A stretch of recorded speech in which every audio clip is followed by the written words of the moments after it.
নির্বাচনে যে সাংবাদিকদের জন্য কার্ড এবং স্টিকার যেটি দেওয়ার সিদ্ধান্ত নিয়েছেন, সেটি ওনারা আমাদের সঙ্গে চূড়ান্ত কোনো আলোচনা ছাড়া ওনারা একটি অনলাইন অ্যাপ চালু করেছেন এবং এই অ্যাপটি আমাদের জন্য ইউজার ফ্রেন্ডলি না।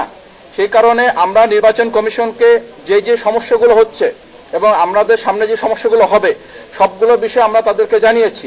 আমরা তাদেরকে বলেছি যে আমাদের সাংবাদিক সংগঠনগুলো একটি সিদ্ধান্ত নিয়েছে, আগামী রোববারের ভিতরে যদি এই সমস্যাগুলো সমাধান না করা হয় তাহলে আমরা এই নির্বাচনের সংবাদ সংগ্রহ করব কিনা, কভার করব কিনা, সম্প্রচার করব কিনা, সেই বিষয়ে আমাদের যারা সাংবাদিক নেতৃবৃন্দ রয়েছেন তারা বৈঠক করে সিদ্ধান্ত নেবেন এবং বাকি বিষয়গুলো আমাদের ডিউজের সম্মানিত সভাপতি শহীদুল ভাই বলবেন। শহীদ ভাই বলবেন। জি, ধন্যবাদ সবাইকে।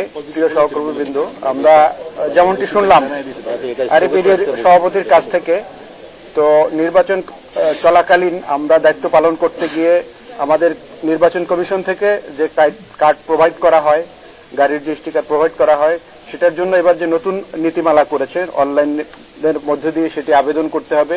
তো আমরা তাদের কাছে তুলে ধরেছি যে এটি আসলে ইউজার ফ্রেন্ডলি নয়, যার কারণে এটি দিয়ে সমস্যা হবে। এই শর্ট টাইমের মধ্যে আমরা এটি রেজিস্ট্রেশন করে আমাদের সহকর্মীদেরকে কার্ড প্রোভাইড করা সহজ হবে না, যার কারণে পূর্বের যে নিয়ম ছিল সেই নিয়মে কার্ড প্রোভাইড করবার জন্য আমাদের পক্ষ থেকে দাবি করা হয়েছে এবং আগামী রোববারের মধ্যে সেই সমস্যাটি সমাধান করবার জন্য আমরা তাদের কাছে আবেদন জানিয়েছি এবং তারা আমাদেরকে আশ্বস্ত করেছেন যে আগামী রোববারের মধ্যেই এই সমস্যাটি সমাধান হবে এবং তার আগেও হবে।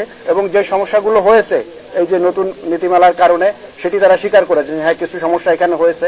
সুতরাং আমরা দাবি করেছি যে যদি এই নীতিমালা আপনাদের বাস্তবায়ন করতে হয় তাহলে এটির জন্য আরো কিছু সময় দরকার ছিল, সেই সময়টি আমাদের হাতে যেহেতু নেই, সেহেতু আমাদের সহজ পদ্ধতিতে আগে যেভাবে কার্ড প্রোভাইড করা হতো সেভাবে নির্বাচনী দায়িত্ব পালন করবার জন্য কার্ড এবং গাড়ির স্টিকার এটি প্রোভাইড করবেন, তারা আমাদেরকে আশ্বস্ত করেছে। আমরা রোববার পর্যন্ত দেখব, এরপরে যদি তারা এটি সমাধান না করেন তাহলে আমরা আগামী রোববার আরেকটি মিটিং করে আপনাদের কাছে আমরা অবহিত করব যে সর্বশেষ কি অবস্থা।